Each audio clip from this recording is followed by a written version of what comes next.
BCom semester 4 paper number अपना 6 income tax law and accounting का question bank राजा हम लोग शुरू करने वाले हैं। अभी हम लोग चैप्टर 1 देखेंगे, थ्योरी देखेंगे, ठीक है। चैप्टर 1 में हमारा थ्योरी पूरा थ्योरी भरा पड़ा है थ्योरी, और हम लोग बिल्कुल इंपॉर्टेंट क्वेश्चन सब कुछ देखने वाले हैं अपना income tax law and accounting में।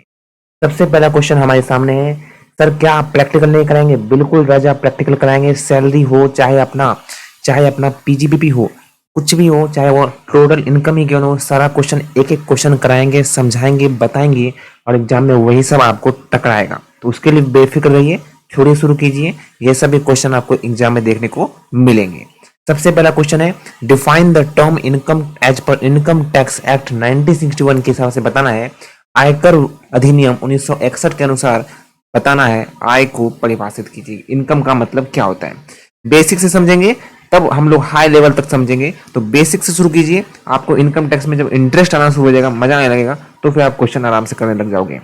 आय की परिभाषा, आयकर अधिनियम 1961 के अनुसार याद रखिएगा, जो इनकम होता है, इनकम पर जो टैक्स लगता है, वो राजा हमारा आयकर विभाग अधिनियम 1961 के हिसाब से लगता है। मतलब इनकम टैक्स एक्ट 1961 के हिसाब से हम लोग का जो आय इनकम टैक्स है वो लगता है।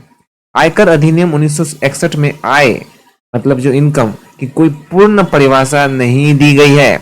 धारा 2 क्लॉज 24, धारा 224 में आय की समावेशी परिभाषित दी गई है। इसका अर्थ यह है कि आय में न केवल सामान्य रूप में समझी जाने वाली शामिल है, बल्कि कुछ ऐसी प्राप्तियां भी शामिल है जिन्हें सामान्य आय नहीं माना जाता है। ध्यान से सुनिएगा, धारा 224 के अनुसार आय में शामिल हो सकता है लाभ और कमाई, जो भी आपने साल भर में जो कमाया है, ये जो लाभांश, जो डिविडेंड आपको मिलता होगा, अगर आपने कुछ शेयर खरीदा होगा, स्टॉक मार्केट में अगर आपने शेयर खरीदा होगा तो आपको डिविडेंड मिलता होगा, तो वो भी आपका इनकम में जाएगा, वो भी आपके टैक्स में जाएगा। परोपकारी न्यासों या संस्थाओं को प्राप्त स्वैच्छिक कोई योगदान हुआ, कोई दान दे दिया, वेतन में परिलाभ या वेतन के बदले प्राप्त लाभ। धारा 45 के अंतर्गत कर योग पूंजीगत लाभ, कैपिटल गेन, आपने कोई बिल्डिंग बेचा, जमीन बेचा, मकान बेचा, जायदाद बेची, तो उसमें जो आपको पैसा मिला, सर वो अपना किसके अंदर आएगा? इनकम टैक्स के अंदर आने वाला है। लॉटरी में आपको लॉटरी फंसा, पहेली, घुड़दौड़, ताश के खेल, ताश के पत्ते आपने खेले, आपने पैसे कमाए, जीते, जुए खेले आदि से प्राप्त जीत भी राजा आपका इनकम टैक्स के अंदर आने वाला है। भविष्य निधि, पेंशन, कर्मचारियों हेतु किसी निधि में अंशदान, आपका पैसा इनकम टैक्स के अंदर आता है। अन्य प्राप्तियां आपका इनकम का लाने वाला है, जो अधिनियम में आय माना गया है। तो ये था हमारा आय एज पर आयकर अधिनियम 1961। इंग्लिश में देखते हैं, income tax act 1961 does not give an exhaustive definition. एक एग्जॉस्टिव डेफिनेशन नहीं दिया कि भाई इसी को आय कहते हैं, जो भी कमाया वो आपका आय, जो भी कमाया वो आपका आय, ऐसा वाला बात है सर। सेक्शन 224 के अनुसार, सेक्शन याद नहीं करना आपको, सेक्शन याद नहीं करना है, of the act gives an inclusive definition of income which means, जिसका मतलब है it is not only cover what is commonly understood as income. ऐसा नहीं है कि जो भी इनकम हम लोग समझते हैं वो इनकम, बल्कि बोलता है बट ऑल्सो सर्टेन रिसिप्ट विच में not normally be considered income. ऐसा कोई रिसीव हम लोग करते हैं पैसा, जिसको हम लोग इनकम नहीं मानते हैं, उसको भी हम लोग इनकम टैक्स के अंदर डालते हैं। और कौन सा इनकम है? जैसे आपका प्रॉफिट और गेन हुआ, बिजनेस में प्रॉफिट गेन होता है ना, डिविडेंड आपको मिला, वॉलेंटरी कंट्रीब्यूशंस आया, चैरिटेबल ट्रस्ट के द्वारा कोई दान आया, कोई योगदान आपको मिला, वैल्यू ऑफ परक्विजिट और प्रॉफिट इन लिeu ऑफ सैलरी में बढ़ोतरी हुई, कुछ प्रॉफिट मिला, कुछ आय में बढ़ोतरी हुई, वो कोई कैपिटल गेन हुआ, जमीन बेचा, मकान बेचा, प्रॉपर्टी बेचा, इमोबल प्रॉपर्टी बेचा, जो इनकम आया वो कैपिटल गेन के अंदर आने वाला है, मतलब अपना इनकम टैक्स के अंदर आने वाला है। विनिंग फ्रॉम लॉटरी से जीता, crossword puzzle, horse race, card game, gambling, contribution to provident fund, superannuation fund या फिर कोई भी एम्प्लॉय का फंड है, वो भी आपका इनकम टैक्स के अंदर आने वाला है। कोई भी रिसिप्ट जो एज पर एक्ट के हिसाब से, वो सारे के सारे इनकम टैक्स के अंदर आते हैं, तो इसको हम लोग आय कहते हैं। आई होप दोस्तों समझ गए question 1। Question 2, what is, who is an assessee? Assessee किसको कहते हैं? एक्सप्लेन विथ एग्जाम्पल के साथ दर्शाए। असस्सी कौन होता है? उदाहरण सहित समझाइए। असस्सी का अर्थ होता है, धारा 27 आयकर अधिनियम 1961 के अनुसार एसएससी वह व्यक्ति है जिस पर आयकर अधिनियम 1961 के अंतर्गत कर यानी टैक्स या कोई अन्य राशि देय हो अथवा जिसके विरुद्ध कोई कार्यवाही की जा रही हो। अर्थात एसएससी में ये शामिल है वह व्यक्ति जो कर देने के लिए उत्तरदायी हो, वह व्यक्ति जिसके विरुद्ध आयकर अधिनियम के अंतर्गत कोई कार्यवाही प्रारंभ की गई हो, कल्पित एसएससी या डिफॉल्ट करने वाला एसएससी, ये हमारा एसएससी कहलाता है। कि जो पैसे भरते हैं, जो इनकम टैक्स देते हैं, जो इनकम टैक्स एक्ट 1961 के अनुसार उन पर क्या है, उत्तरदायी है कि वो टैक्स भरे, तो भाई वो एसएससी हो गए। फिर कौन हो सकता है?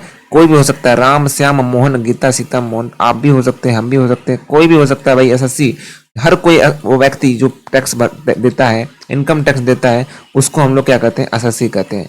सर इनकम टैक्स का मतलब क्या होता है कि जो इनकम कमाया ना, जो साल भर में, बोलता है भैया जो साल भर में आपने कमाया ना, मतलब 365 दिन, 1 अप्रैल से, ध्यान से सुन लो राजा बेटा, 1 अप्रैल से 31 मार्च, 1 अप्रैल से 31 मार्च मतलब 1 अप्रैल 2025 से लेकर आने वाला 31 मार्च 2026 तक, मतलब 1 साल हो गया ना, 1 अप्रैल से 31 मार्च। इसीलिए हम कहते हैं हम लोग 1 अप्रैल से 31 मार्च में जितना आपने पैसे को कमाया, इनकम किया, इनकम, उस इनकम पर टैक्स देना ही क्या कहलाता है राजा? कुछ नहीं कहलाता है सर, इनकम टैक्स कहलाता है। उसी को हम लोग कंप्यूट करते हैं। 30% देना होता है, 40% देना होता है, और थ्रेशोल्ड लिमिट भी होता है राजा कि 2.5 लाख से 5 लाख, 5%, 5 लाख से 10 lakh, 20%, more than 10 lakh 30% tax देना पड़ता है। तो अपने अपने अनुसार टैक्स देना पड़ता है। तो आई होप समझे एसएससी। हर कोई पर्सन, आप भी हो सकते हैं, हम भी हो सकते हैं, कोई भी व्यक्ति हो सकता है जो टैक्स देता है, उसको हम लोग एसएससी कहते हैं। और ये 4 बात याद रखिएगा कि डिफॉल्टर होगा या कल्पित एसएससी होगा, या वह व्यक्ति जिसके विरुद्ध आयकर अधिनियम के अंतर्गत कोई कार्यवाही प्रारंभ हुई है, वो भी एसएससी हो सकता है। उदाहरण के लिए श्री ए की वार्षिक आय 8 लाख रुपए है, इसलिए वह आयकर चुकाने हेतु एसएससी कहलाएगा। ध्यान से सुनते जाइए, आप लोग सुन नहीं रहे राजा, लाइक कर दीजिएगा, सेशन को मजा आने वाला है। पूरा हम लोग क्वेश्चन बैंक देखने वाले हैं, एक एक क्वेश्चन देखेंगे। क्वेश्चन बैंक का पीडीएफ मिलेगा हमारे टेलीग्राम चैनल पर, लिंक डिस्क्रिप्शन में दिया है, टेलीग्राम चैनल पर ज्वाइन हो जाइएगा। बिल्कुल जागे रहिएगा, अब देर नहीं करना है, फटाफट हम लोग सारे क्वेश्चन को निपटाने वाले हैं और पूरा का पूरा वीडियो क्लास का सीरीज आने का है। आप लोग अपने दोस्तों को बता दीजिए, शेयर कीजिए व्हाट्सएप पर, ताकि सभी को पता चल सके। चलिए अब हम लोग उदाहरण देखते हैं। कोई कंपनी जिसके खातों की आयकर विभाग जांच कर रहा है, वो भी एसएससी कहलाएगा। यदि पिता की मृत्यु के बाद पुत्र को उनकी आय पर कर चुकाने पड़े, तो वो भी पुत्र कल्पित एसएससी कहलाता है।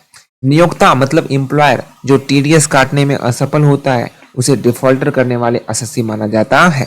तो यहाँ पर बिल्कुल एग्जाम्पल सारा का दे दिया है, मजे से। पीडीएफ आप लोग डाउनलोड कर सकते हैं हमारे टेलीग्राम चैनल से। हमारे टेलीग्राम चैनल का लिंक डिस्क्रिप्शन में दिया है, ज्वाइन आप लोग जरूर हो जाइएगा। अब हम लोग इंग्लिश में देखते हैं meaning of assessee. An assessee is a person by whom any tax or any other sum of money is payable under the income tax act 1961।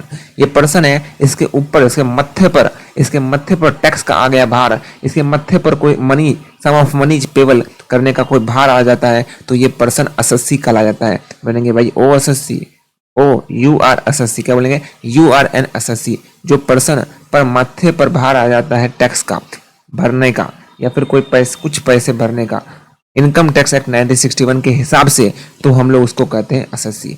SSC का मतलब ये पर्सन लायबल है इनकम टैक्स के लिए, ये पर्सन अगेंस्ट कोई proceeding चल रहा है, ये पर्सन मान लिया जाता है एसएससी, या कोई पर्सन जो डिफॉल्ट है उसको भी एसएससी कह लेते हैं। एग्जाम्पल के अनुसार मिस्टर ए का 8 लाख का टैक्स भार है, 8 लाख का इनकम है, उस पर टैक्स देना है, तो वो एसएससी कहलाएगा। कंपनी जिसका अकाउंट और under the income tax scrutiny में चल रहा है, चेकिंग चल रहा है, तो वो भी क्या कहला जाएगा? एसएससी कहला जाएगा। वो भी क्या कहलाएगा? एसएससी कहला जाएगा। और लास्ट में तीसरा है कि अगर किसी फादर का डेथ होता है एंड उसके पुत्र को लायबल होता है कि भाई है ना, इसके इनकम पर बचे हुए इनकम पर टैक्स देना, वो भी एसएससी कहलाता है। एंड लास्ट में एम्प्लॉयर का टैक्स टीडीएस आपने नहीं काटा, कंपनी ने नहीं काटा, तो वो एसएससी कहला जाएगा, डिफॉल्टर है ना। एम्प्लॉयर ने मतलब जो बॉस है ना, उसने नहीं काटा टीडीएस, तो वो बॉस क्या कहला जाएगा? एसएससी कहला जाएगा। तो ये होता है एसएससी का डेफिनेशन। अच्छे से समझाया, पढ़ के भी दिखाया, याद भी हुआ होगा आपको। लाइक कर दीजिएगा इसी बात पर। आइए लास्ट क्वेश्चन देखते हैं, तीसरा, डिफरेंस बिटवीन प्रीवियस ईयर और असेसमेंट ईयर। आने वाले समय में जब हम प्रैक्टिकल क्वेश्चन कराएंगे, प्रीवियस ईयर असेसमेंट ईयर आएगा बात, उस समय सर नहीं पूछेगा कि क्या होता है प्रीवियस ईयर असेसमेंट ईयर। ध्यान से सुन लीजिए, प्रीवियस ईयर और असेसमेंट ईयर क्या होता है, ठीक है।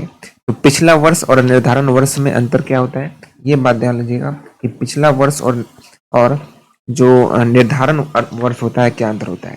पिछला वर्ष वह वित्तीय वर्ष होता है जो निर्धारण वर्ष से ठीक पहले होता है, और वह वर्ष जिस वर्ष में अर्निंग करते हैं, जिस वर्ष में कमाते हैं, उस वर्ष को पिछला वर्ष करते हैं। पिछला वर्ष किस वर्ष को कहते हैं, जिस वर्ष में पैसे को कमाया जाता है, जिस वर्ष में हम पैसा कमाते हैं, उस वर्ष को हम लोग कहते हैं पिछला वर्ष।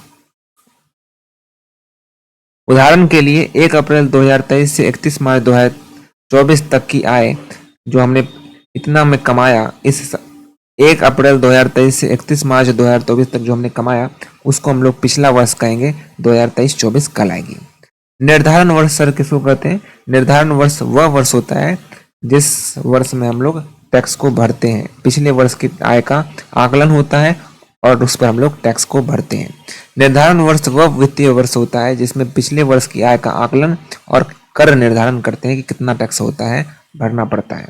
उदाहरण के लिए पिछला वर्ष 2023-24 की आय कर मतलब जो टैक्स है उसका निर्धारण वर्ष 2024-25 में होगा। तो जिस साल हम लोग कमाते हैं उसको क्या कहते हैं, और जिस साल हम लोग टैक्स भरते हैं उसको क्या कहते हैं। जिस साल टैक्स भरते हैं सर उसको निर्धारण वर्ष कहते हैं, जिस साल हम लोग कमाते हैं उसको हम लोग पिछला वर्ष कहते हैं। जिस साल कमाते हैं, आप लोग बोलिए, जिस साल कमाते हैं उस साल को पिछला वर्ष कहते हैं, जिस साल को हम लोग टैक्स भरते हैं उस साल को हम लोग निर्धारण वर्ष करते हैं। जाहिर सी बात है, जिस साल कमाएंगे उसके अगले साल ही तो हम लोग भरेंगे, उस साल थोड़ी भरेंगे। इसीलिए मुख्य अंतर क्या है, पिछला वर्ष निर्धारण वर्ष जिस वर्ष में आय अर्जित की जाती है, पिछला वर्ष कहलाएगा। निर्धारण वर्ष जिस वर्ष में पिछले वर्ष की आय का आकलन या कराधान किया जाता है उसको निर्धारण वर्ष। अवधि क्या है, 1 अप्रैल से 31 मार्च तक का वित्तीय वर्ष होगा। पिछले वर्ष के बाद वाला वित्तीय वर्ष निर्धारण वर्ष कहलाता है। उदाहरण है 23-24 आय अर्जित, निर्धारण वर्ष 24-25 आय पर कर लगाया गया। कर भुगतान क्या होता है, इसी वर्ष में कर नहीं लगता है इस वर्ष में, लेकिन निर्धारण वर्ष में इस वर्ष में कर वसूला जाता है और भुगतान भी किया जाता है। खत्म। इंग्लिश में प्रीवियस ईयर किसको कहते हैं, बोलता है previous year is the financial year immediately preceding the assessment year. Assessment year से पहले आता है वो। इस पीरियड में इनकम को कमाया जाता है, अर्न किया जाता है। एग्जाम्पल के अनुसार 1 अप्रैल से 2023 से 31 मार्च 2024 तक कमाया, जो इतने समय तक जो कमाया है उसको हम लोग प्रीवियस ईयर कहेंगे, और इसका असेसमेंट ईयर क्या होगा 2024-25। मोटा मोटी समझिए, प्रीवियस ईयर में हम लोग जिस साल हम लोग कमाते हैं, जिस साल हम लोग क्या करते हैं, कमाते हैं, उस साल को हम लोग प्रीवियस ईयर करते हैं। असेसमेंट ईयर मतलब जिस साल हम लोग टैक्स भरते हैं, कमाने वाले साल के अगले साल हम लोग क्या करते हैं, टैक्स भरते हैं, तो उस साल को हम लोग क्या करते हैं, असेसमेंट ईयर कहते हैं। असेसमेंट ईयर ऐसा फाइनेंशियल ईयर है जहां पर हम लोग टैक्स को भरते हैं, प्रीवियस ईयर के टैक्स को हम लोग भरते हैं। इनकम अर्न किए हैं 23-24 में, टैक्स भरेंगे 24-25 में। ये डिफरेंस की बात करते हैं प्रीवियस ईयर और असेसमेंट ईयर। प्रीवियस ईयर मतलब इनकम अर्न किए हैं, असेसमेंट ईयर मतलब हम लोग टैक्स को असेस कर रहे हैं, अब टैक्स भी हम लोग निकाले हैं और भरेंगे। पीरियड क्या होता है, हमेशा फाइनेंशियल ईयर 1 अप्रैल से 31 मार्च। असेसमेंट ईयर का पीरियड क्या होता है, हमेशा फाइनेंशियल ईयर प्रीवियस ईयर के बाद। एग्जाम्पल के अनुसार 23-24 अपना इनकम कमाए हैं, 24-25 में इनकम को असेस किए, उसके बाद टैक्स भरेंगे। इनकम कितना कमाए वो देखना है और कितना टैक्स भरना है ये देखना है।